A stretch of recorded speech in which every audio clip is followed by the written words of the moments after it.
Hashim Flana Kore Wati Lavaina Anya Kafua Misiwa Kunwa Koni Atakera Femi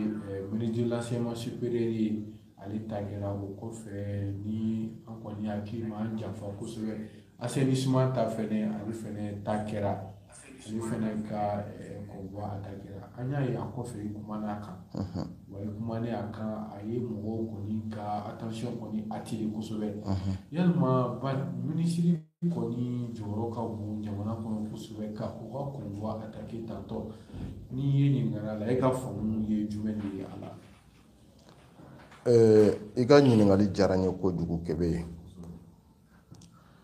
i b'a dɔn ko in siɲɛ kelen tɛ n hakili bɛ mun na siɲɛ fila don Kebe jamana mun kɔnɔ minisiri kuturu Kebe o bɛ taa attaquer a ka voyage kɔnɔ o kan ka maaw lasira. D'abord la première des choses lagosi do jamana ma lagosi do an ka autorités yɛrɛ ma lagosi do an ka lakanabaw yɛrɛ fana ma maa mun n'a bɛ jamana cakɛdaba suguya in na maa mun n'a ka lakana yɛrɛ kan ka bonya ka tɛmɛ bɛɛ lajɛlen kan ka sababuya kɛ a bɛ jɔyɔrɔ mun na jamana ko la Kebe ni o taara attaquer o ka voyage sen fɛ a bɛ maa bila ka hakilila waasi caman caman kɛ fɔlɔ mun kɛra o ye ministre de l'enseignement supérieur o ka convoi ye voyage sen fɛ u attaquera Sikaso sira kan jaabi min bɔra o la malidenw y'a mɛn filanan o kɛra ministre de l'assainissement ye environnement tɛ assainissement ou bien environnement b'a la a fila bɛɛ dilen don a ma donc o kɛra à quelques kilomètres de Bamako o yɛrɛ ni Bamako ma jan n'i ye analyse kɛ ni fila kan fɔlɔ c'est-à-dire que Bamako yɛrɛ o b'a jira k'a fɔ c'est purement menacé là où les ministres sont attaqués à quelques kilomètres de Bamako à une centaine de kilomètres de Bamako cela veut dire que la capitale même est purement menacée et d'abord ça veut dire que nous sommes très très gravement menacés par le terrorisme a bɛ maa ja siran dɛ n'an y'a parce que a cas fila bɛɛ kɛra kuma ma k'a kan moi j'ai vu que a kɛra ten laisser passer ten k'a tɛmɛ Kebe nin tɛ ko denni ye dɛ nin bɛ kɛ jamana fɛn o fɛn kɔnɔ recherche bɛ k'a ko la k'a ko source dɔn fɛn mun don parce que quand ne kumana kan j'ai vu beaucoup d'attaques contre moi attaques simultanées minnu taara ka ne sɛgɛrɛ et vraiment et tu recommences encore bon n'i ma farati dala kuma na tu vas retourner à la MCA tu vas t'entendre bɛɛ b'i ta fɔ c'est à dire que i b'a dɔn an bɛ nin c'est à dire que nin haine suguya ni nin rancune de bɛ k'an ka jamana empêcher aujourd'hui d'avancer au lieu de chercher à savoir la source du problème on se tait ni mɔgɔ wɛrɛ ye problème ta qui va expliquer pour que a source ka ɲini k'a dɔn pour que an ka kisi a ɲɔgɔnna wɛrɛ ma deux sont assis comme des experts ka bɔ ka contradiction kɛ au lieu de venir avec vraiment des preuves ou bien ka na ni débat d'idées ye pour que au moins an ka se ka ɲɔgɔn faamuya kɔnɔ ils viennent t'attaquer parce qu'ils sont experts dans tous les domaines. Imagine un ministre de l'enseignement supérieur o ka wuli k'a bɛ taa voyage la Bamaki wale tigilamaw ka taa u ka convoi attaquer Kebe fo ka taa banani bɔ o la o kuma na ministre ka voyage terroriste y'o dɔn cogo di ko ministre bɛ voyage sira kan k'a bɛ ka di voyage in fɛ terroriste y'a dɔn cogo di ko ministre bɛna tɛmɛ nin sira in kan an bɛ se k'a viser k'a kɛlɛ o sira kan un ministre de l'environnement et de l'assainissement à quelques kilomètres de Bamako terroriste b'a dɔn cogo di ko ministre tɛmɛtɔ filɛ yan ka taa nin voyage in na ka taa sira da o ɲɛ k'a ɲini fo ka taa saya b'o la ka bananiw b'o la ça met l'homme à beaucoup réfléchir sur la situation sécuritaire. C'est très très grave que nous ne savons pas. D'abord, nous avons de fois la gauche belé do folo fango de femmes ou de langa ni ka kele parce que sabotage de dos pour la sécurité ça dit que c'est un sabotage pour les autorités. Ni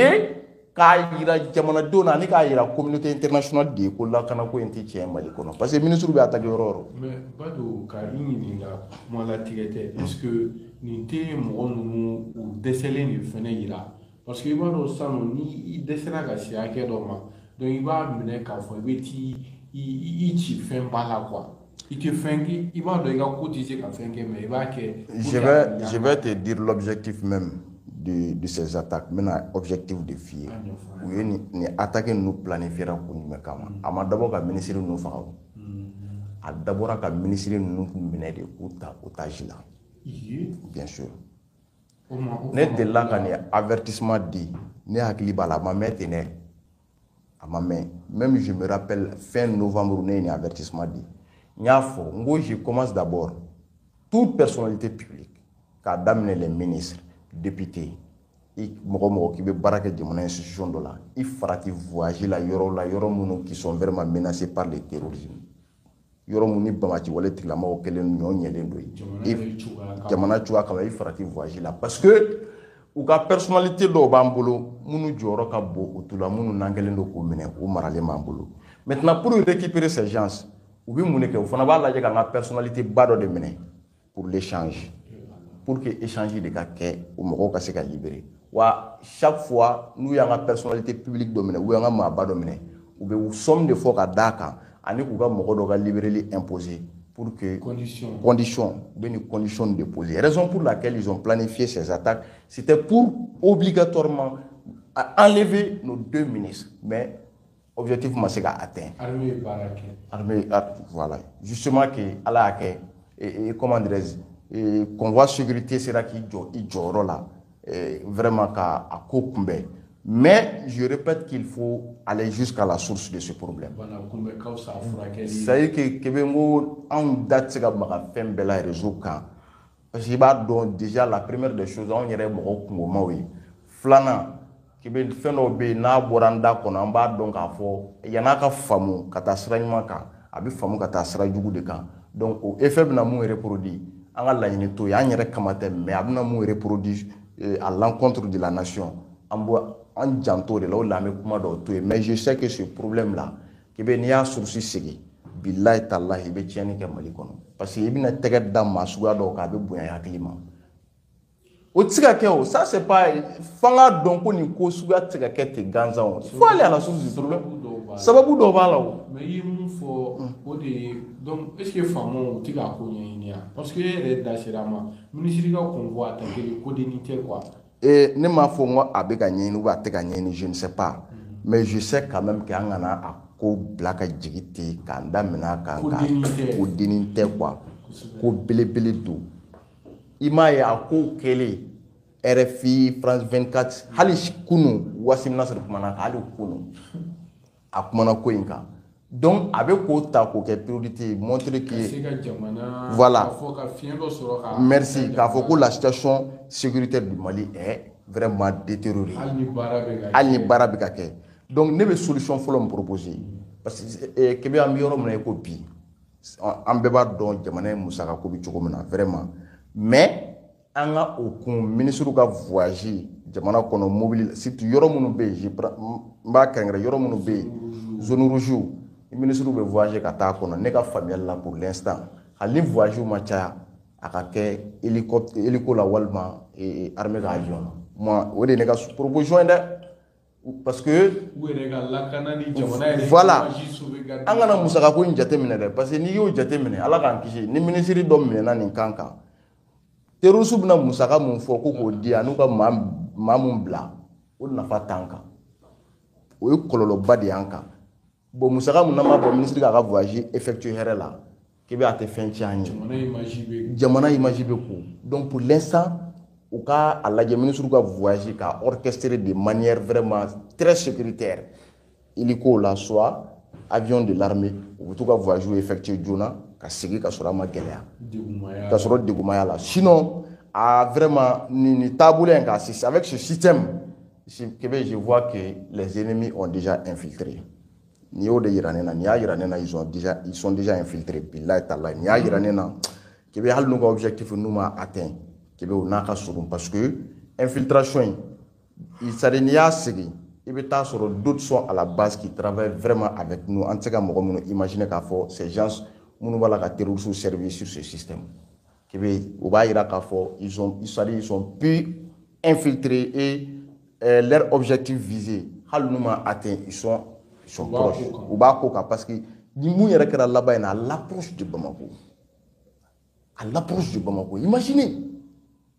Katini Sorobougou cɛ Subhanallah, il a dit. An kana sɔn ni ɲɔgɔn na wɛrɛ ka reproduire parce que hali anw minnu bɛ kuma pour défendre l'armée, anw minnu bɛ kuma pour défendre la transition, a b'anw kuma da de kari k'a bin. On n'aura pas d'autres mots à soutenir, c'est-à-dire walima à défendre vraiment ces attaques barbares et simultanées contre nos ministres. Non seulement contre la population et maintenant contre nos ministres. Siga Shigon Tala, l'armée connue, Barani Milkajo, la terrain sans faire. En moi, Siga Olahali Doni. Donc, ni be à Dafadi. Ni ba Dafadi. Donc, faire la guerre, Kasiga, Koski, Sega. Jamana est Makarali Kamatewa. Action de oui. Jamana Makarali, follow. Ni reba Irana, ministre Gani attaqué, ni ba Irana, hal Niemo Ereka situation sécuritaire, nous assimi. C'est en danger. Et il y a un ministre qui a attaqué Roro. Cela veut dire que le président en question est en danger. Le ministre même en question. Mais le ministre qui est en barala. Il y a comment de dos parce que nous avons Irana, en institution nous avons fait. En Tchakeda Bao, ministère où nous faisons, nous bela gele menacer les loups. Yaro kosa na information do bora maboba da bora journaux do kono. Allah Bamako ya information blaga teme. Ay tout ka shikita. Il y a des gens qui ont été arrêtés à la base 101 de chez nous, au Dala, très armé, ou Nakounde Dron, pour avoir des informations sur vraiment en armée au bazooka. Donc, nous avons cité ministériel Dala. Et bien, nous avons comment dire, au téléphone la lieu public où bella image de bas, image stratégique. Donc, image où talent envoyé terroristes pour venir attaquer ces différentes lieux. Bon, nous